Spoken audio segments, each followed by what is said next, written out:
एक बहन बहुत परेशान रहती थी।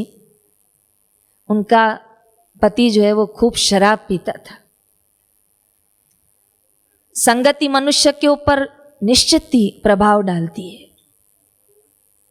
कैकई की संगति मंत्रा से हुई तो कैकई की बुद्धि तो बदली, लेकिन मंत्रा क्या करती थी कि कैकई के चरणों में बैठती थी, बातें तो करती थी, उसका समय तो लेती थी, लेकिन धीरे धीरे उसके पैरों को सहलाती थी बात करते करते। तो एक तो संगति का दोष हो गया और दूसरा स्पर्श का दोष हो गया। बार बार बात करती जब राम के वनवास की तो उसके चरण जब आती, तो धीरे धीरे कैकई की मति भी संग दोष और स्पर्श दोष से हो गई। पड़ोसन बहुत धार्मिक विचारों की थी। उसने देखा ये पत्नी बहुत परेशान रहती है इसकी, तो एक दिन बोला चलो सत्संग पे। जिसके सब काम संसार में नहीं होते ना, पर एक बार वो सच्चे सदगुरु के श्री चरणों में माथा टेक दे, 2 हाथ और एक शीश झुका दे 3, तो उसके न होने वाले काम तो छोड़ो, लेकिन उसकी भाग्य की लकीरें तक विधाता बदल देते हैं। वो बहन ने आज्ञा उसकी बात मानी और दोनों सत्संग पे गई।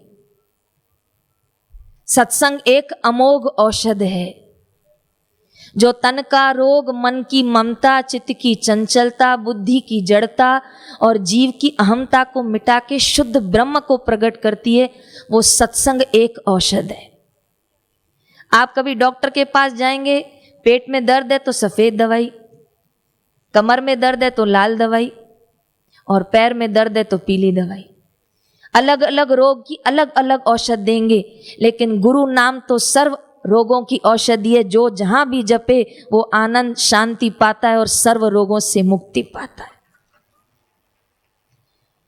इसीलिए अधिक से अधिक जाप करना चाहिए। हिंगनघाट महाराष्ट्र में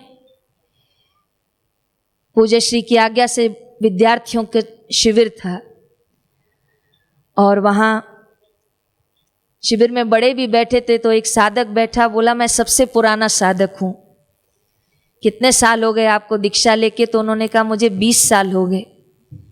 लेकिन 20 साल के बाद भी उनसे पूछा गया कि आप कितनी माला करते हो? तो उन्होंने कहा जी मैं 11 माला करता हूं, जो बापूजी ने कहा था। तो साधक उन्नति और ऊंचाई पे तब चढ़ता है जब उसका जाप अधिक से अधिक बढ़े। और गुरु श्री चरणों में यही प्रार्थना है, आज गंगा मैया के तट पे यही प्रार्थना है कि केवल माला पे जाप तो न करें, माला पे गुरुदेव की आज्ञा से जाप करें और जाप बढ़ाते चलें। लेकिन गुरुदेव के चरणों में आज प्रार्थना करते हैं कि सतगुरु मेरे ये दे दो वरदान, खाते पीते सोते आपका जपें ना। ऐसा नाम जपें जैसे अर्जुन ने जपा, ऐसा नाम जपें जैसे फूलीबाई ने जपा, जैसे मीराबाई ने जपा, जैसे द्रौपदी ने नाम जपा। कलयुग केवल नाम आधारा, जपे नर उतरे भव पारा। तो यही प्रार्थना है ईश्वर से, पूज्य बापू जी के चरणों में, कि हमारी साधना भजन इतना बढ़े कि जैसे अर्जुन के श्वासोश्वास में भगवान कृष्ण का जाप होता था, ऐसे ही हमारे रोम रोम में गुरु मंत्र का जाप हो। यहाँ पधारे हुए सभी साधक भाई बहनों के हृदय में विराजमान मेरे ईश्वर को मेरा कोटि कोटि प्रणाम।